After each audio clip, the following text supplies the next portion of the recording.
दूर का शहर पंजाब का। हाँ जी। और वहाँ से यूनाइटेड नेशन तक का सफ़र। मैंने ये सोचा कि क्यों ना इन चीज़ों के सोल्यूशन के लिए एक ऐसा साइकिल बनाया जाए तो उनके पास आने से पहले यहाँ पे सीनियर्स मौजूद हों जो उनकी रहनुमाई भी करें। सिर्फ पाकिस्तान की हद तक या ओवरऑल आप जो है वो सारे मामला देख रहे हैं? मैं पाकिस्तान को नहीं देख रहा, ना मैं एशिया को देख रहा हूँ, मैं ग्लोबल पीस चेन का ग्लोबल हेड हूँ। उसका काम क्या है, वो किस तरह से परफॉर्म कर रही हो? आपको पता है हम अक्सर ये बात करते हैं your network is your network. आप ग्लोबल पीस चेन का कोई भी शख्स हिस्सा बनता है तो वो दुनिया के 100 से ज़्यादा मुल्कों के साथ कनेक्ट कर जाता है। इवेंट्स की नोयत क्या होती है? अब तो फ्रीक्वेंसी ये होगी कि हर महीने में ही हम दुनिया के किसी ना किसी मुल्क में एक इंटरनेशनल पीस कॉन्फ्रेंस कर रहे होते हैं। एक्सपोजर लेते हो आलमी सतह पे, बिल्कुल ठीक। तो क्या क्या उसके आपको फ़ायदे होते हैं? इतना शायद हम स्कूल के 10 साल के करियर में नहीं सीखते जितना हमारे 3 दिन के कॉन्फ्रेंस में लर्निंग हो रही होती है। जब हम बाहर जाते हैं तो आपका टोटल जो पर्सपेक्टिव है वो 100% चेंज हो जाता है कि एक अच्छा आप विजिट है उसको कैसे कर सकते हैं? मैं अक्सर ये सजेशन देता हूँ कि जब भी आपने ट्रैवल करना है ना तो ट्रैवल विद सम पर्पस। बिस्मिल्लाहिर्रहमानिर्रहीम, अस्सलाम वालेकुम। आप देख रहे हैं उसामा तैयब पॉडकास्ट। मैं हूं उसामा तैयब। नाज़रीन, मेरे साथ मौजूद हैं कामरान ज़फ़र जो कि CEO और फाउंडर हैं ग्लोबल पीस चेन के। ग्लोबल पीस चेन का आइडिया कहां से आया? इस कंपनी के अंदर ये ग्रुप क्या करता है? पाकिस्तान से क्या ताल्लुक़ है? दुनिया के इतने मुल्कों के साथ क्या ताल्लुक़ है? और जो कामरान हैं वो कभी हमें IMF के दफ्तर में नज़र आते हैं, कभी हमें किसी और दुनिया के मुल्क की उसमें सेनेट में नज़र आ रहे होते हैं, कभी किसी मुल्क के अंदर नज़र आ रहे होते हैं। तो हम इनसे जानना चाह रहे हैं कि ये सब कुछ कैसे होता है और उसके साथ साथ इनकी ये जो ऑर्गेनाइजेशन है ये चल कैसे रही है, इसकी बुनियाद किन चीज़ों के ऊपर है, साथ ही साथ इनकी ऑर्गेनाइजेशन में लोग कौन कौन हैं। और वही सवाल जो मैं अक्सर आपको बताता हूँ कि हम जानना चाह रहे हैं कि कोई भी अगर इन जैसा काम करना चाहता है तो वो कैसे कर सकता है और अपनी ऑर्गेनाइजेशन में लोगों की सिलेक्शन करते हुए किन बातों का ख्याल रखता है। इस पर हम बात करेंगे। कैसे हैं आप? ठीक है जी, अस्सलाम वालेकुम। सबसे पहले उसामा भाई, thanks for having me, it's my pleasure. और हमेशा आपसे मिलके बड़ा अच्छा लगता है। आज भी आपके साथ नशिस्त हुई, काफ़ी कुछ सीखा हमने और काफ़ी चीज़ें डिस्कस की। बिल्कुल ठीक, ज़रा नवाजी आपकी। ये बताइए कि सबसे पहले हम यही डिस्कस करते हैं कि हमारा ना मुझे बड़ा अच्छा लगा, यानी आप कह लीजिए कि एक दूर का शहर पंजाब का। हाँ जी। और वहाँ से यूनाइटेड नेशन तक का सफ़र बिल्कुल बड़ा शानदार सफ़र रहा। हाँ जी। तो कहाँ से कैसे आगाज़ किया, किस तरीके से, और फिर ग्लोबल पीस चेन इसकी बुनियाद कैसे रखी, क्या आइडिया था, क्या क्या कुछ किया जा रहा है?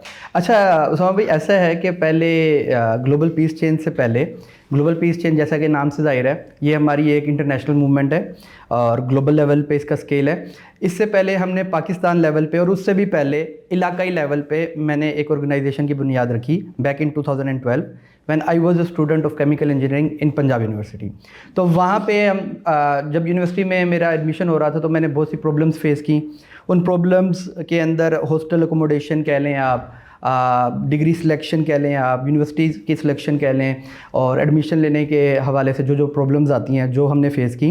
तो उसके बाद मैंने ये सोचा कि क्यों ना इन चीज़ों के सोल्यूशन के लिए एक ऐसा साइकिल बनाया जाए कि जो मेरे शहर के बच्चे आने वाले हैं बड़े शहरों में, लाहौर में, कराची, इस्लामाबाद में, तो उनके पास आने से पहले यहाँ पे सीनियर्स मौजूद हों जो उनकी रहनुमाई भी करें और उनके लिए प्लेटफॉर्म भी सेट करें।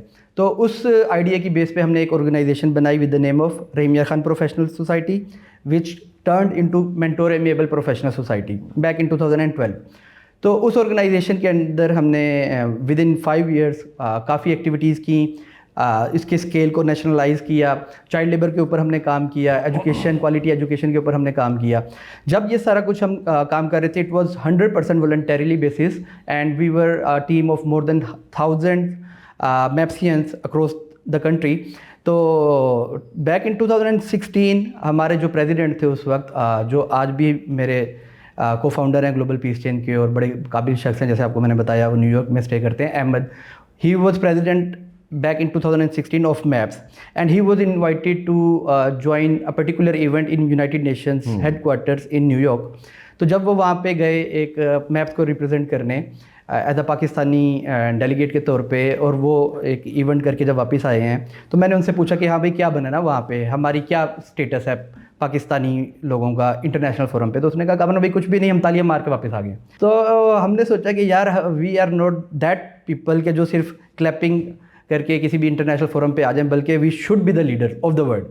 Then we decided to go global. Back in 2018, we laid down the foundation of an international organization with the name of Global Peace Chain, और हमने अपना पहला जो इंटरनेशनल ट्रिप किया वो नेपाल का किया बैक इन 2018। किसी भी फॉर्मल लेवल पे ऑर्गेनाइजेशन की बुनियाद रखने से पहले हम नेपाल गए और नेपाल में हमने एक टीम बिल्ड की और नेपाल के अंदर नेशनल लेवल की हमने कुछ इवेंट्स किए, and fast forward within 6 months our setup was in more than 100 countries of the world. वाह। 6 महीने के अंदर हमने अपनी वेबसाइट एक डेवलप की और ग्लोबल पीस एम्बेसडर्स बनाने हमने शुरू किए वर्ल्ड वाइड, और 100 कंट्रीज़ के अंदर हमने अपना कंट्री डायरेक्टर बनाया। अभी जो हमारा स्ट्रक्चर जैसे फ्लो करता है वो ये है कि एक हमारा हर कंट्री में एक कंट्री डायरेक्टर है, एक असिस्टेंट कंट्री डायरेक्टर है, और उसके नीचे 50 से 100 लोगों की एक टीम है जिसको हम बोलते हैं ग्लोबल पीस एम्बेसडर्स। तो right now we are having our team in more than 150 different countries. तो that is how we are working. और ये हमारे कंट्री चैप्टर्स भी ऑपरेट करते हैं, उसका अलग मैकेनिज्म है, और हेडक्वार्टर्स के लेवल पे भी हम डिफरेंट इंटरनेशनल इवेंट्स प्लान कर होते हैं। जैसा कि आपने देखा कुछ इवेंट्स आपने देखे हैं हमारे यूएस में हुए, यूके में हुए, और आने वाले भी इवेंट है जिस पे मजीद हम आगे चल के बात करेंगे। तो this is how we start. बिल्कुल सही है। अच्छा, अब ये बताइए कि आपकी जो रोल एंड रिस्पॉन्सिबिलिटीज हैं करंटली वो क्या है? सिर्फ पाकिस्तान की हद तक या ओवरऑल आप जो है वो सारे मामला देख रहे हैं? अच्छा, ये बड़ा आपने इंपॉर्टेंट क्वेश्चन किया। अक्सर हमारे जो दोस्त हैं पाकिस्तान में उनको इसमें थोड़ी सी गलती भी लगती है, वो ये कि ग्लोबल पीस चेन जैसा नाम से ज़ाहिर है, basically global peace chain is an American organization having it network in more than 150 countries. और मैं पाकिस्तान को नहीं देख रहा, ना मैं एशिया को देख रहा हूँ, मैं ग्लोबल पीस चेन का ग्लोबल हेड हूँ। यानी कि जितने भी हमारे कॉन्टिनेंट्स हैं, जितने भी कंट्रीज़ हैं, उनकी जितने भी टीम्स हैं, वो हम हमारे हायरार्की के मुताबिक वो हमारे नीचे यानी कि उसकी हायरार्की सेटअप करती है। पाकिस्तान के लिए हमारा पाकिस्तान का कंट्री डायरेक्टर एक अलग होगा, और पाकिस्तान हमारे लिए एक 1 out of 193 कंट्रीज़ है। यानी कि जिस तरह हमारे लिए बाकी 193 मुल्क हैं, पाकिस्तान भी उसी तरीके से हम चलाते हैं। पाकिस्तान को हम स्पेशली कोई समझ लें कि एक्टिविटीज़ के लिए हमने चूज़ नहीं किया हुआ, हम ग्लोबली इस मूवमेंट को लेके चल रहे हैं, जिसमें पाकिस्तान को जाहिर है एक अलग से टीम है जो इसको लीड करती है पाकिस्तान की। बिल्कुल ठीक है। अच्छा, अब ये बताइएगा कि इसके अंदर जो टीम मुख्तलिफ मुल्कों के अंदर इतनी टीम है, उसका काम क्या है? वो किस तरह से परफॉर्म कर रही होती है? अच्छा, सबसे बड़ी बात ये इसका ऑब्जेक्टिव से हम स्टार्ट करते हैं। वॉलंटियर हैं या पेड हैं, किस तरह से? हाँ, बड़ी अच्छी बात। इसमें ओवरऑल ऑर्गेनाइजेशन में तो कुछ पेड पोजीशन मौजूद है। जाहिर है आपने इदारा चलाना है, जैसे आप भी फाउंडेशन के मामलात को समझते हैं कि इदारे चलाने के लिए आपको क्लरिकल स्टाफ की भी ज़रूरत पड़ती है, एडमिनिस्ट्रेशन स्टाफ की भी ज़रूरत पड़ती है, आपको सोशल मीडिया की टीम की ज़रूरत पड़ती है। वो तो कुछ हमारे पेड एम्प्लॉयज़ हैं, लेकिन जो एक्टर्स हैं, सोशल एक्टर्स हैं, वो हमारे सारे वॉलंटियर्स हैं। फॉर एग्जांपल, जैसे मैंने आपको बताया कि दुनिया में कोई भी एक कंट्री की एग्जांपल लेते हैं, तो उसमें जो कंट्री डायरेक्टर होगा, असिस्टेंट कंट्री डायरेक्टर होगा, और ग्लोबल पीस एम्बेसडर्स जो होंगे वो सारे वॉलंटियर्स हैं। वॉलंटियर ज़रूर है, लेकिन उनको इस सिस्टम से जुड़ने के फ़ायदे भी बेहद हैं, लाइक कि उनकी प्रोफेशनल लाइफ के अंदर और उनके मोरल लाइफ के अंदर भी ज़ाहिर सपोर्ट मिलती है। फिर वो एक इंटरनेशनल नेटवर्क का हिस्सा बनते हैं, जो कि फ्यूचर में आपको पता है, हम अक्सर ये बात करते हैं, your network is your network.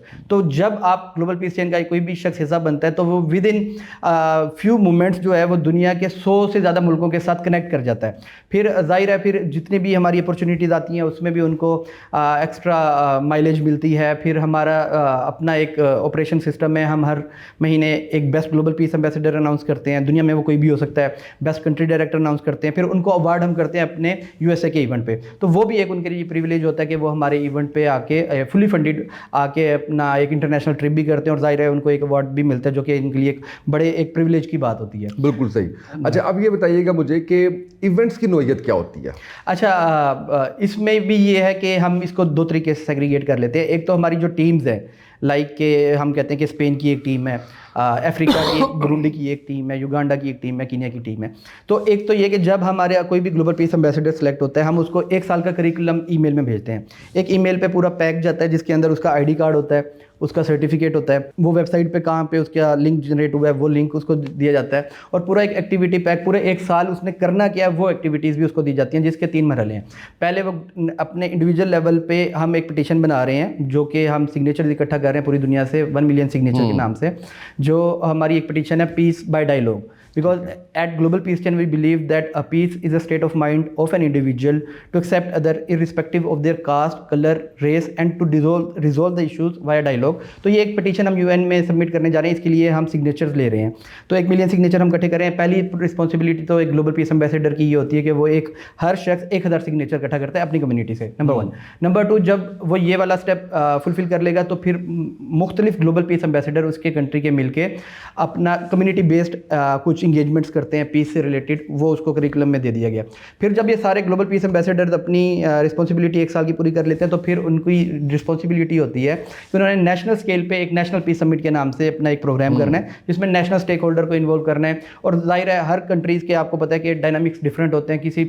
कुछ कंट्रीज़ में पीस के हवाले से डोमेस्टिक वायलेंस का इशू है, कुछ में जो है वॉर की सिचुएशन है, तो वो हर कंट्री अपने डायनामिक्स को देखते हुए अपनी एक जो है ना प्रोग्राम करती है। नंबर 1 हमारा ये जो हमारे कंट्रीज़ करते हैं इसमें हम हेडक्वार्टर से इन्वॉल्वमेंट इतनी नहीं करते, इंटरफेरेंस नहीं करते।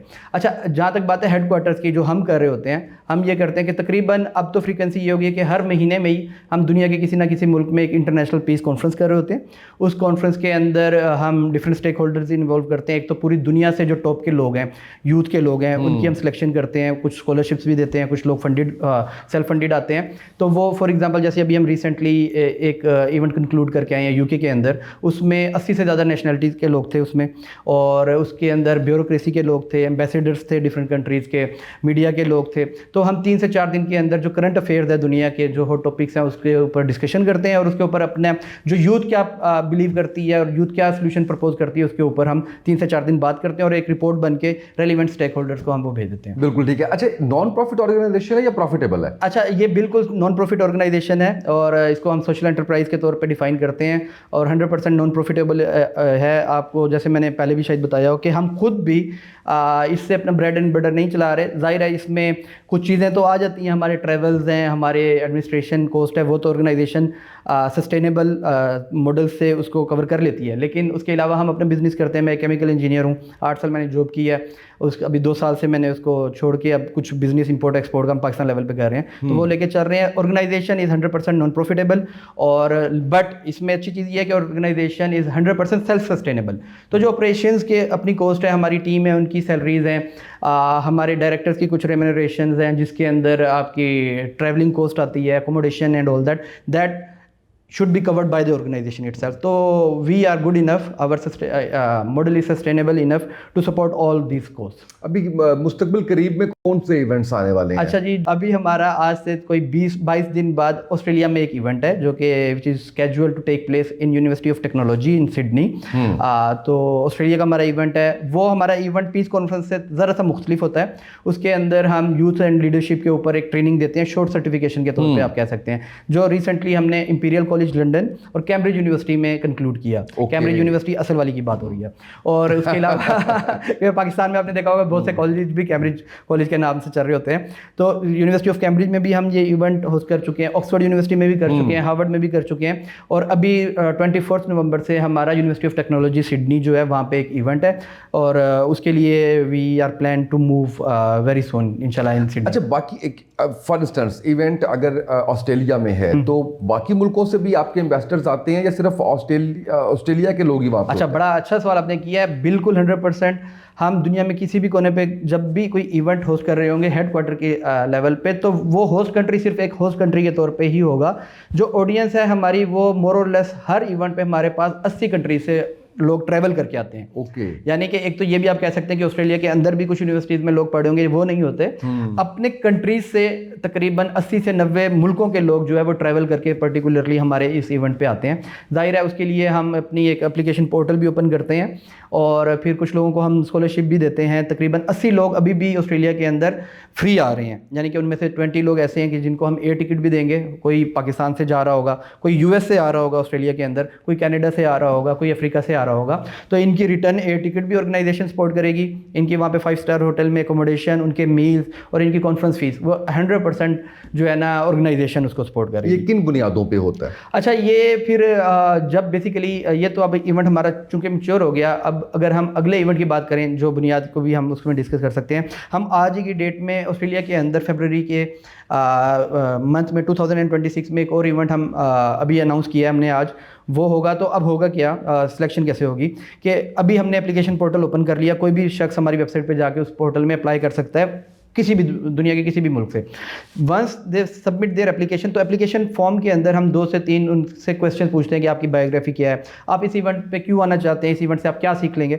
तो ये 2-3 क्वेश्चन ट्रिकी किस्म के हम ये उनसे उनकी एप्लीकेशन में पूछ रहे होते हैं। प्लस उनकी अपनी प्रोफाइल भी बीच में आ रही होती है, CV भी आ रही होती है, और उन्होंने पहले कोई इवेंट अटेंड किया है तो उसकी सारी प्रोफाइल भी हम ले रहे होते हैं। तो अब जब वो एक एप्लीकेशन हमारे पास आ जाती हैं थाउजेंड्स के नंबर्स में, तो फिर हम एक बनाते हैं सिलेक्शन बोर्ड। वो न्यूट्रल लोगों का होता है, और मोस्ट ऑफ द टाइम हमारे जो पास्ट फुली फंडेड लोग हैं उन्हीं को हम बोर्ड में जो है ना मेंबर बनाते हैं। तो वो लोगों को हम हर पर्सन को 8-10 कंट्रीज़ का डाटा दे देते हैं।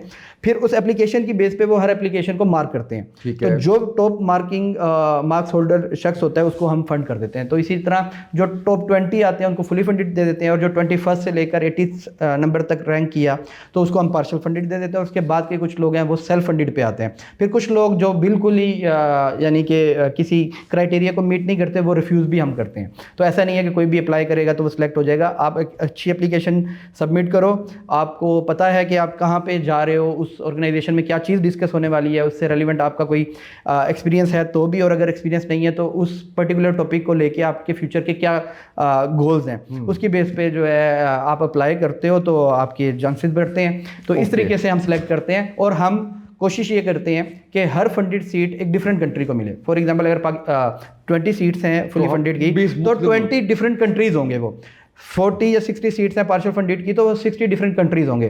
तो in this way we make sure कि हमारी जो प्लेटफॉर्म है उसमें एटलीस्ट 80 नेशनलिटीज़ तो ज़रूर बैठी होती हैं। ठीक है। अच्छा, इसका पर्पस इतने पैसे लगाने का इस इवेंट में जो हमें हमारे लिए पर्पस या एक स्टूडेंट के लिए? आपके लिए पर्पस, स्टूडेंट की तो समझ आती है, इंटरनेशनल एक्सपोजर बढ़ेगा, कुछ सीखेगा जाके। अच्छा, पर्पस तो देखिए ना, ये मुल्क के अंदर जाके कुछ सर्व करेगा। बिल्कुल। अच्छा, पर्पस की ज़्यादा बात करते हैं ना तो ये तो बिल्कुल हम दोबारा बेसिक्स पे चले जाएंगे कि हमारी ऑर्गेनाइजेशन का ऑब्जेक्टिव क्या है। हम बेसिकली अपनी ऑर्गेनाइजेशन से आने वाली नस्ल, आने वाली लीडरशिप से ये मुराद नहीं कि जो पाकिस्तान का ही सिर्फ प्रीमियर बनता है। हम पूरी दुनिया के जो यूथ के लोग हैं, आज दुनिया किस तरीके से चल रही है हम इसको कंट्रोल नहीं कर सकते। ठीक है, आज US का प्रेसिडेंट जो है ना उसका मैं माइंड डेवलप ऑफ कोर्स नहीं कर सकता। आज जो यूनाइटेड नेशंस का सेक्रेटरी जनरल बैठा है उसके ऊपर हम काम नहीं कर सकते। लेकिन आज से 20 साल बाद आपसे सवाल है, क्या ये जो आज की करंट लीडरशिप है ये एग्जिस्ट कर रही होगी कि एक नए लोग होंगे? जाहिर है नए चेहरे होंगे। और वो कौन लोग होंगे? सोसाइटी के इन्फ्लुएंशियल्स, सोसाइटी के इंटेलेक्चुअल्स, वही लोग जो हमारे इवेंट में पार्टिसिपेट कर रहे होते हैं। तो इन लोगों के साथ हम आज से ये काम कर रहे हैं पीस के ऊपर कि हमने दुनिया को फ्यूचर में किस तरीके से लीड करना है। क्या हमने डायलॉग के साथ अपने मामला हल करने हैं, क्या हमने एम्पैथी के साथ चलना है, या हमने जो वार सिचुएशन क्रिएट करनी है उसके साथ अपने नेशनल इंटरेस्ट को करना है। तो हम आज से समझ लें कि अपने 20 साल बाद की जो लीडरशिप है उसकी तैयारी कर रहे हैं। अब मुझे ये बताएं, आपके पास फंड्स कहाँ से आते हैं? अच्छा, ये बड़ा अच्छा सवाल है और इसमें हम बड़े कॉन्फिडेंटली इसका आंसर ये करते हैं। सबसे पहले तो ये कि we are supported by none, मतलब कि कोई ऐसा डोनर एजेंसी नहीं है जो हमें सपोर्ट करती हो या जिसकी बेस पे हम चलते हो। इसका फ़ायदा क्या होता है? इसका फ़ायदा ये होता है, मैं अक्सर ये बात करता हूँ कि अगर हम किसी एजेंसी से मुराद ये है कि UN की कोई एजेंसी, तो उनकी लाइन तो करनी होगी। जाहिर है फिर वो जो बात करेंगे ना आपने वो करना है। You are not independent. अभी आज की डेट में हमारा ये कॉन्फिडेंस है कि अगर हमने युगांडा में कोई जाके एक्टिविटी करनी है तो हम कर सकते हैं, हमें किसी से परमिशन नहीं लेनी। ठीक है, हाँ, हमने ये देखना है कि जो काम हम कर रहे हैं उसका इम्पैक्ट क्या होगा, उसकी ज़रूरत है कि नहीं है। तो ये एक इंपॉर्टेंट पॉइंट हो गया किसी भी एजेंसी से या डोनर एजेंसी से फंड ना लेने के लिए। लेकिन अब सवाल ये होता है कि हम अपने आप को सस्टेनेबल कैसे करेंगे। तो we do have very amazing sustainable model. हमारे इवेंट्स पे जो लोग अप्लाई करते हैं we charge fees, application fee भी होती है। हम तो आप अंदाज़ा करें कि हज़ारों लोग अप्लाई करते हैं पूरी दुनिया से, तो वो एक एप्लीकेशन फ़ीस देते हैं, वो एक चंक हमारे पास जनरेट होता है। फिर हमारी कॉन्फ्रेंस की भी फ़ी होती है, वो एक चंक हमारे पास जनरेट होता है। और उसके बाद किसी भी होस्ट कंट्री में मोस्ट ऑफ द टाइम अगर कोई गवर्नमेंट या कोई ऑर्गेनाइजेशन हमें स्पॉन्सर करती है तो वहाँ से भी हम अपने मामलात को चलाते हैं। तो एक हाइब्रिड सिस्टम से हम अपने ऑपरेशन जो है ना बड़े अच्छे और स्मूथली रन कर रहे हैं। और ये जितना भी हमारा फाइनेंशियल रेवेन्यू जनरेट होता है that use to be more than enough in order to sustain ourself. और बाकी खैर हम ये भी कह लें कि पाकिस्तान लेवल पे जैसे हम काम कर रहे थे तो हम चीज़ों को बड़े ऑप्टिमाइज तरीके से लेके चलते हैं। हम क्वालिटी पे ज़रूर हमारा कंसर्न होता है, लेकिन ज़ाहिर है फाइनेंशियल मैनेजमेंट भी एक आर्ट है, तो उसको भी हम साथ लेके चल रहे होते हैं। अच्छा, मुझे ये बताएं कि it's a global peace chain, right, और बहुत से मुल्कों के अंदर आप काम कर रहे हैं, बहुत से मुल्कों के अंदर कॉन्फ्रेंसेस और इवेंट्स आप कर चुके हैं। किन ममालिक की हुकूमतों ने बड़ा अच्छा सपोर्ट किया, बड़ा बड़ा खुशाइंद करार दिया, उन्होंने कहा ये होना चाहिए, और आपको एज अ स्टेट गेस्ट जो है वो उन्होंने प्रोटोकॉल्स दिए? बड़ा अच्छा आपने सवाल किया है, और इसी के साथ मैं थोड़ा सा ऐड भी कर देता हूँ कि अब तक तकरीबन हमने 30 से 35 कंट्रीज़ के अंदर including US, UK and Ukraine, Iraq, Azerbaijan, south Africa, Australia and so on, इस कंट्रीज़ में हम इवेंट कर चुके हैं। और क्वेश्चन ये बड़ा अच्छा है कि किन कंट्रीज़ ने आपको वेलकम अच्छे से किया। वो ये है कि मोस्ट ऑफ द टाइम तो जो है ना, देखें फर्स्ट वर्ल्ड कंट्रीज़ जो हैं वहाँ ऑलरेडी ये चीज़ें बहुत ज़्यादा हो रही होती हैं। नई बात किनके लिए है कि जैसे सेकंड वर्ल्ड कंट्रीज़ हैं, या इवन के हमारे कंट्री के लेवल पे जो कंट्रीज़ आते हैं, तो वो लोग ज़्यादा इंटरेस्टेड होते हैं इस तरह की चीज़ों को होस्ट करने में। जैसा कि मैं आपको बताऊं कि यूएस की गवर्नमेंट हमें लेके कोई वेलकम करेगी, तो इसकी मेरा नहीं ख्याल कि उनको कोई ज़रूरत पेश आती है। वहाँ पे ऑलरेडी यूएन के इदारे हैं और 2500 इदारे और चल रहे हैं। लेकिन अगर मेरा इवेंट हो रहा है नेपाल में, अगर मेरा इवेंट हो रहा है इराक में, अगर हमारा इवेंट हो रहा है कीनिया में, तो वहां पे हम एक्सपेक्ट करते हैं कि गवर्नमेंट हमें सपोर्ट करती है, और ये करती है। नेपाल में हमें गवर्नमेंट ने सपोर्ट किया। नेपाल के अंदर ना सिर्फ गवर्नमेंट ने सपोर्ट किया, बल्कि नेपाल में जो पार्लियामेंट के स्पीकर होते हैं वो भी हमारे गेस्ट थे। नेपाल एयरलाइंस ने हमें सपोर्ट किया, हमारी फंडेड सीट्स की उन्होंने हमें टिकट्स दी। नेपाल टेलीकम्युनिकेशन ने हमें सपोर्ट किया, और वहाँ के कुछ और लोकल ऑर्गेनाइजेशन थी, उन्होंने भी हमें सपोर्ट किया फाइनेंशियली भी, और कुछ समझ लें रिसोर्सेज में। उसके अलावा कीनिया की गवर्नमेंट ने हमें बहुत ज़्यादा सपोर्ट किया। कीनिया के अंदर जो हमने इवेंट किया, तो कीनिया की जो फर्स्ट डॉटर आप कह लें कि जो प्रेसिडेंट की डॉटर है, वो हमारे साथ एज ए मेंबर चलती रही है। शर्लिन रुतो उसका नाम है, उसके फादर प्रेसिडेंट है of Kenya, and he was also supposed to join our event, but at the very 11th hour he got some assignments, तो he couldn't join, but most of the cabinet members did join our event in Kenya, and that too held in KICC। KICC एक उनकी ऐसी important building है कि उनके currency की जितने भी नोट्स हैं सब पे उसी की बिल्डिंग बनी हुई है। तो वो बिल्डिंग उन्होंने हमें स्पॉन्सर की थी। उसके अंदर तकरीबन 500 लोगों की हमने गैदरिंग की थी, 120 हमारे इंटरनेशनल लोग थे और बाकी कीनियंस थे। और बहुत ज़बरदस्त, उसमें हमारी पाकिस्तान की जो एम्बेसडर हैं उस वक्त थी madam Saqlain Syeda, she also joined us over there and she also supported us over there as well. तो वहाँ पे हमें सपोर्ट मिली। उसके अलावा इराक में एक ऑटोनमस रीजन है कुर्दिस्तान, वहाँ भी हमने इवेंट किया था बैक इन 2019, आज से 6 साल पहले। तो इराक की जो कुर्दिस्तान की गवर्नमेंट है उसने हमें काफ़ी सपोर्ट किया। उन्होंने पार्लियामेंट हाउस भी हमें दिया था, हमने इवेंट ही पार्लियामेंट हाउस में किया था कुर्दिस्तान के। तो उसके अलावा उन्होंने हमें बसेस दी, अकोमोडेशन दी। तो इस तरीके से चल के हम अपने जो मामलात है उसको अच्छे तरीके से कर लेते हैं। जवाब भी आपको मिल गया कि पाकिस्तान, ये नेपाल, कीनिया, इस तरह की जो कंट्रीज हैं वो हमें। पाकिस्तान में कोई कॉन्फ्रेंस किया आपने? अच्छा, पाकिस्तान में हमने पाकिस्तान लेवल पे तो ज़रूर कॉन्फ्रेंस किया, लेकिन इंटरनेशनल लेवल पे इंटरनेशनल पे नहीं की, वो इंटेंशनली नहीं की। वो इसलिए कि सबसे पहले तो हम अपना समझ लें कि एक नेटवर्क क्रिएट कर रहे हैं, ताकि कि जब हम पाकिस्तान में करें तो लोग हमारी कॉल पे यहाँ पे आएं भी, पूरी दुनिया से आएं। देखिए, ये पाकिस्तान के लिए हमें समझना पड़ेगा कि शायद हमारे लिए उतना आसान नहीं है जितना मेरे लिए ऑस्ट्रेलिया में इवेंट करना है। पाकिस्तान में लोगों को कन्विंस करना कि वो इस मतलब कि हमारे कंट्री में आएँ, क्योंकि स्टीरियोटाइपिंग बहुत है। मतलब कि एक आम शख्स जिसने पाकिस्तान को के ऊपर R&D नहीं की, मीडिया के ऊपर इतना मीडिया में कभी देखा हुआ है। बिल्कुल, यानी कि बहुत से लोगों से हम मिलते हैं अपने इवेंट्स में भी, हम उनसे पाकिस्तान के बारे में पूछते हैं, तो उनके जो वो होते हैं, समझ लें कि जो फीडबैक होता है उनके जहन में एक वेग किस्म का जो वो होता है, पॉइंट ऑफ व्यू होता है, वो ये होता है कि जी पाकिस्तान वो कन्फ्यूज़ करते हैं पाकिस्तान को अफगानिस्तान के साथ, कि जी वहाँ पे डेवलपमेंट नहीं है, औरतों को वहाँ पे एजुकेशन नहीं होगी, लोग जो है ना वो लंबे लंबे झोलों में होंगे, कोई वहाँ पे एजुकेशन का सिस्टम नहीं होगा। लेकिन जब हम उनको, एक तो अपना भी इंट्रोडक्शन हमारा पाकिस्तानी के तौर पे होता है, उसके अलावा हमारे पाकिस्तानी डेलीगेशन में हमारी लड़कियां भी होती हैं, और हमारे लोग काफ़ी कॉम्पिटेंट होते हैं। हमारे प्लेटफॉर्म पे भी हमारे लोग,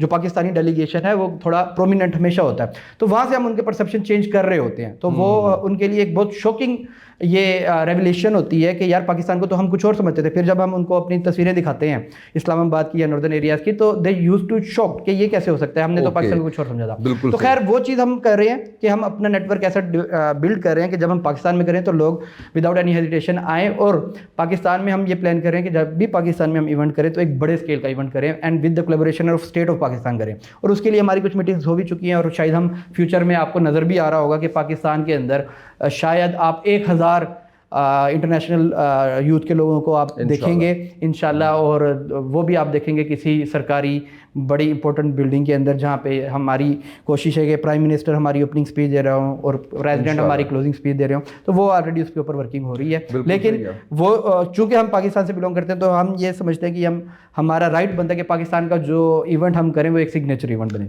अफगानिस्तान के लिए काम कर रहे हैं? देखिए, पर्टिकुलरली हम किसी एक कंट्री के लिए काम कर रहे हैं, इससे भी ज़्यादा मैं ये बात करूंगा कि वहाँ पे कोई इवेंट, वहाँ पे मैं आ रहा हूँ उसमें ये है कि बेसिकली हमारी जो मैंने आपको टीम्स बताई ना कि पूरी दुनिया में हमारी टीम है, वो अफगानिस्तान की भी है। ओके, ठीक है, वो अफगानिस्तान की, वो इंडिया की भी है।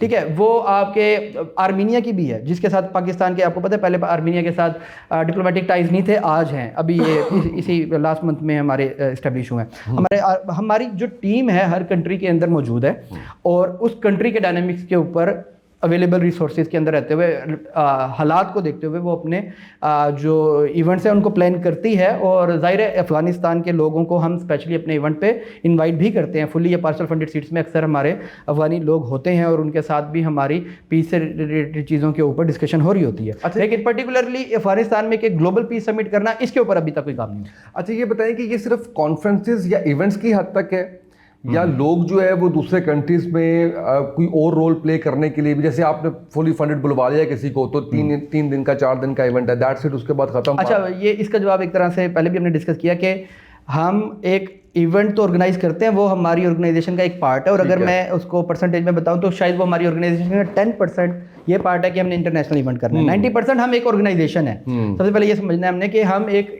ऑर्गेनाइजेशन का मतलब ये है कि हम ऑर्गेनाइज्ड हैं दुनिया के तमाम ममालिक के अंदर। ठीक है, हमारा करिकुलम वहाँ पे मौजूद है, हमारी फिजिकल एक्टिविटीज़ वहाँ पे हो रही हैं। मैं एग्जांपल दे देता हूँ, एक कंट्री है हमारा बुरुंडी, एक कंट्री है, it's one of the poorest country of the world. बहुत से लोगों ने नाम भी नहीं सुना होगा, BURUNDI, ये कंट्री है अफ्रीका के अंदर। I been to Burundi back in 2023, 2 years ago। तो वहाँ पे हमारी जो टीम है, the team was competent enough to join hands with WHO, World Health Organization, during COVID days. तो वहाँ पे उन्होंने WHO के साथ मिलके एक प्रोजेक्ट उन्होंने किया, जिसके अंदर हमने बुरुंडी के अंदर 70 से 80,000 लोगों के लिए बुरुंडी के अंदर पीने के साफ पानी के हमने वहाँ पे वेल एस्टेब्लिश किए। ओके, ठीक है। उसके अलावा कोविड के अंदर वहाँ पे हमने कोविड रिलेटेड जो टूल्स होते हैं वो प्रोवाइड किए हमने, 100 and thousands ऑफ नंबर्स में। फिर वहाँ पे कुछ हॉस्पिटल्स में हमने मैटरनिटी हॉस्पिटल में कुछ मशीनें, अल्ट्रासाउंड मशीनें हमने वहाँ पे प्रोवाइड की। तो ये वो इम्पैक्ट है जो हमारी टीम डिफरेंट कंट्रीज़ के अंदर इम्पैक्ट जो है वो डेवलप कर रही है। उसके अलावा फिर युगांडा में हम food and agriculture organization, again UN की सब्सिडरी है, उसके साथ हमारी टीम ने काम किया और 1 मिलियन ट्री प्लांटेशन की वहाँ पे एक्टिविटी की। तो इस तरीके से हम अपनी टीम की हेल्प से global peace chain different countries के अंदर अपना इम्पैक्ट क्रिएट कर रही है। बिल्कुल ठीक है। अच्छा, मुझे अब ये बताइएगा कि आप कितने ममालिक का सफ़र किया, लर्निंग क्या थी, क्या एक्सपीरियंस रहा, और कितना ज़रूरी है कि आप जब एक एक्सपोजर लेते हो आलमी सतह पे तो क्या क्या उसके आपको फ़ायदे होते हैं? अच्छा, एक तो मैं अक्सर ये बात करता हूँ, लोग इससे इख्तलाफ भी कर सकते हैं, मैं जो हमारे पर्टिकुलरली एक तो इंटरनेशनल ट्रिप से जो एक्सपोजर मिलता है वो तो उसका अपना एक जवाब है। लेकिन उससे भी पहले जो हमारे ऑर्गेनाइजेशन पे लेट से लोग आते हैं, मैं अक्सर उनसे ये बात करता हूँ, अपने आप से भी करता हूँ कि इतना शायद हम स्कूल के 10 साल के करियर में नहीं सीखते जितना हमारे 3 दिन के कॉन्फ्रेंस में लर्निंग हो रही होती है। क्यों? उसके पीछे लॉजिक क्या है कि आप 3 दिन के अंदर 100 मुल्कों के लोगों से मिलते हो, उनके साथ टेबल शेयर करते हो, उनके साथ डाइनिंग टेबल शेयर करते हो, उनके साथ घूमते हो, उनके कल्चर को सीखते हो, ठीक है, और उनके जो पॉजिटिव्स हैं उसको आप अडॉप्ट करते हो। तो जाहिर है जब भी आप इंटरनेशनल ट्रैवल करते हैं तो ये सारी चीज़ें जो है ना आपको सिखाती है। ये तो बल्कि हमारे मज़हब का भी हिस्सा है कि सफ़र करें, वो आपका एक्सपोजर देता है। मेरी जहाँ तक बात है तो मैं अब तक शायद काउंट तो नहीं किया लेकिन 30-35 डिफरेंट कंट्रीज़ में जा चुका हूँ। और जाहिर है हर मुल्क में जब हम जाते हैं तो कुछ ना कुछ नया सीखते हैं। आज हमने इतना एक्सपीरियंस कर लिया अपने, जाहिर है हम एक तो कंट्री में फिजिकली भी जा रहे हैं, उसके अलावा हम वर्चुअली भी अपने देखें कि 150 मुल्कों के साथ हमारा कॉन्टैक्ट तो ऑल द टाइम हो रहा होता है हेडक्वार्टर की बेस पे। तो आज हम इन लोगों से बात कर करके इस लेवल पे पहुंच गए हैं कि अब कोई कॉल हमें आए और अगला बंदा हमें अपना इंट्रोडक्शन ना कराए तो हम मोर और लेस यहाँ तक पहुँच जाते हैं कि ये दुनिया के किस कोने से बात कर रहा है। उसके बात करने का स्टाइल, उसका एक्सेंट या उसके जो सवाल करने की नोयत है वो क्या है, उसकी बेस पे भी हम ये बता देते हैं कि ये अफ्रीकन है, यूरोपियन है, अमेरिकन है या ऑस्ट्रेलियन है। तो जाहिर है जब मैं इतना बड़ा क्लेम कर रहा हूँ तो of course it does matter. जब आप ट्रैवल करते हैं, दुनिया घूमते हैं, तो आपको बहुत कुछ सीखने का मौका मिलता है। और बिल्कुल आपका जो पर्सपेक्टिव है ना, पाकिस्तान के अंदर हम पूरी ज़िंदगी गुजार देते हैं जैसे लेट से, जब हम बाहर जाते हैं तो आपका टोटल जो पर्सपेक्टिव है वो 100% चेंज हो जाता है। वो आपके अंदर डिफरेंट यानी कि मैं कहूँ कि रूल्स को फॉलो करने की जो एक हिस्स है वो भी बढ़ जाती है। जैसे आज भी मैं आ रहा था लाहौर में, तो हालांकि Lahore is a better city in terms of education and following rules and all that, फिर भी रोड्स के जो रूल्स हमने फॉलो करने हैं ना, शायद हम आज भी उसको 30-40% भी नहीं फॉलो करते। रोड रूल सिर्फ ये नहीं है कि आपने रेड सिग्नल पे रुकना है, बल्कि आपने लेन को किस तरीके से फॉलो करना है, आपने राइट किसका है। फॉर एग्जांपल अगर आप इंटरसेक्ट करें एक छोटी स्ट्रीट से एक रोड पे जा रहे हैं तो पहले राइट किसका है। ये सारी चीज़ें जो है ना, हम अगर ड्राइव कर रहे हैं किसी और कंट्री में तो वहाँ पे हम फॉलो करते हैं, पाकिस्तान में नहीं करते। तो जब हम बाहर 10-15 दिन लगा के आते हैं तो ऑफ कोर्स हम जब वापस आते हैं तो हमारी आदत सी डेवलप हो जाती है। तो ये छोटी छोटी एग्जांपल्स हैं, यानी कि जब भी आप एक ट्रैवल करते हो, एक्सपोजर लेते हो, तो आप बहुत सी पॉजिटिव्स जो है ना अपने अंदर इनकलकुलेट करते हो, सीख के आते हो। अच्छा, इतने मुल्कों में गए हैं, इतना एक्सपोजर माशाल्लाह, बहुत से लोग चाहते हैं कि वो सैर व सियाहत करें इस तरह से। आखिर में कोई टिप्स इस हवाले से आप देना चाहें कि एक अच्छा आप जो आपका कह लें विजिट है उसको कैसे कर सकते हैं? उसमें सारा कुछ ही आ जाता है, यानी उसमें आप कह लें सस्ती टिकट आ जाती है, उसमें आसान वीज़ा आ जाता है, उसमें अच्छी रेजिडेंस आ जाती है, उसमें अच्छे घूमने फिरने के लिए जगह जो है वो आ जाती है। ये अच्छा, इसके ऊपर तो पूरा एक पॉडकास्ट भी मेरे ख्याल में अलग से हो सकता है, लेकिन मैं आपने तो प्लान किया हुआ है। मैं ब्रीफ इसको जी बिल्कुल इसको ब्रीफ कर देता हूँ कि एक तो मैं अक्सर लोगों को एक सजेशन देता हूँ। जाहिर है हम सजेस्ट ही किसी को कर सकते हैं, बाकी मर्जी शख्स की खुद की है, ऐसे ही है। लेकिन मैं अक्सर ये सजेशन देता हूँ कि जब भी आपने ट्रैवल करना है ना, तो travel with some purpose. For example आपका दिल कर रहा है लेट्स से कि आपने यूरोप घूमना है या आपने यूएस जाना है, यूएस आप जाएं, एक पर्पस लेके जाएं। फॉर एग्जांपल कि अगर यूएस में कोई आप किसी भी फील्ड से आपका ताल्लुक हो सकता है, आप एक इंजीनियर हो सकते हो, आप एक डॉक्टर हो सकते हो, आप सिविल किसी इदारे के जो है ना मेंबर हो सकते हो। तो आपकी पहली कोशिश ये होनी चाहिए कि आप अगर फॉर एग्जांपल यूएस जा रहे हैं तो अपनी फील्ड से रेलिवेंट वहाँ पे कोई कॉन्फ्रेंस पकड़ें और उसमें भी आप पार्ट करें। देखें, उसमें जब आप पार्टिसिपेट करेंगे उस कंट्री में तो आप जा ही रहे हैं, बाय प्रोडक्ट तो आ गई आपकी ट्रैवलिंग, लेकिन यह कि आपका एक पर्पस भी सर्व हो रहा है। अगर आप एक डॉक्टर हैं, आप एक बहुत इंटरनेशनल कॉन्फ्रेंस हो रही है मेडिकल साइंसेज के ऊपर, दुनिया भर के वहाँ पे रिनाउंड स्पीकर आ रहे हैं, तो 1-2 दिन की कॉन्फ्रेंस आप अगर वो अटेंड करते हैं तो आपको बहुत कुछ सीखने को मिलेगा वहाँ पे, पहली बात। दूसरी बात, आपकी जो ट्रैवलिंग है वो भी और टूरिज्म है वो भी हो जाएगा। और प्लस ये हमारे लोगों के लिए, पाकिस्तानियों के लिए, कि हमें आप देखेंगे पाकिस्तानियों के वीज़े के बड़े प्रॉब्लम्स होते हैं हमारे पासपोर्ट पे, लेकिन वो उसमें खैर कुछ हमारी अपनी हरकत करतूत हैं जो हम बाहर जाके हम करते हैं एज अ नेशन।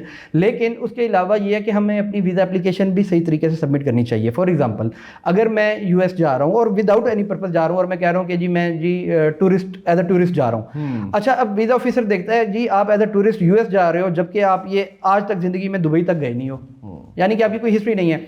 अच्छा, आप आज तक पाकिस्तान के अंदर ही नहीं घूमे और यूएस में आप मतलब कि टूरिज्म के लिए जा रहे हो, तो ये एक नॉनसेंस की बात लगती है। वो पहली फुर्सत में उसको रिफ्यूज़ कर देता है, मोर और लेस, यानी कि प्रोबेबिलिटी यही है, बहुत रेयर चांसेस हैं कि वो आपको मिलेंगे। तो पहले तो ये कि आप अपने, अगर आपको शौक है घूमने का, तो आप एक हायरार्की को फॉलो करो, आप नियर बाय कंट्रीज़ को विजिट करो। बाकू आप जा सकते हैं, बड़ा ज़बरदस्त कंट्री है, आजकल पाकिस्तान की बड़ी इज्जत भी है बाकू के अंदर। आप बाली जा सकते हैं, मालदीव जा सकते हैं। मालदीव के लिए आपको वीज़ा नहीं चाहिए, बाकू के लिए किसी भी पाकिस्तानी को वीज़ा जो है ना 1 से 2 दिन के अंदर ई वीज़ा मिल जाता है। उसके अलावा कतर के लिए भी आपको वीज़ा नहीं चाहिए, नेपाल के लिए भी आपको वीज़ा नहीं चाहिए, मालदीव का मैंने ऑलरेडी जिक्र कर दिया। तो आप अपनी ट्रैवल हिस्ट्री भी बना सकते हैं और उसके बाद आप एक पर्पज़ से ट्रैवल करना शुरू करें। फॉर एग्जांपल अगर आप थाईलैंड गए हैं और ग्लोबल पीस समिट को आपने पार्टिसिपेट किया है और फिर एक ग्लोबल पीस समिट यूएस में हो रहा है और अब आप यूएस जा रहे हैं, तो वो एक आपकी हिस्ट्री भी फुलफिल हो रही है और एक रीज़न भी समझ आ रही है कि ठीक है यार, ये बच्चा जो है ना ग्लोबल पीस समिट से अटेंड करता होता है, पहले थाईलैंड में हुआ, वहाँ गया, तो आज यूएस में है, तो इसने वहाँ भी जाना है। तो वो आपके वीज़ा के अंदर काफ़ी आपको हेल्प करती है ये रीज़न और ये लॉजिक। तो बाकी ये है, और बाकी टिप्स हैं कुछ कि जब आप ट्रैवल करेंगे तो बस ठीक है, फिर आप हमें फॉलो करें, साथ साथ आपको टिप्स भी मिलते बिल्कुल ठीक है, बिल्कुल सही है। बहुत शुक्रिया कामरान, आप तशरीफ लाए आज के पॉडकास्ट में, इस नशिस्त में। आपने ग्लोबल पीस चेन के हवाले से और बड़ा ही अच्छा, आप माशाल्लाह शानदार काम कर रहे हैं। अल्लाह आपको इसमें कामयाबी दे, और हमें इंतज़ार है कि कब आप पाकिस्तान में कोई इवेंट या कॉन्फ्रेंस इंशाल्लाह करते हैं, ताकि जो आप कह लीजिए कि कतरा कतरा करके जोड़ रहे हैं कि पाकिस्तान के इमेज के लिए दुनिया भर के अंदर आप काम कर रहे हैं, तो फिर दुनिया देखे कि पाकिस्तान में जो आपने मेला सजाया है उसके अंदर पूरी दुनिया से नोटेबल्स आए इंशाल्लाह, और हर डोमेन के आए, और पता चले कि पाकिस्तान जो है वो कितना अमन पसंद मुल्क है। तो इसमें अल्लाह आपको कामयाबी दे। आज के इस पॉडकास्ट से इतना ही, इजाज़त दीजिए, अल्लाह हाफिज़। बहुत शुक्रिया।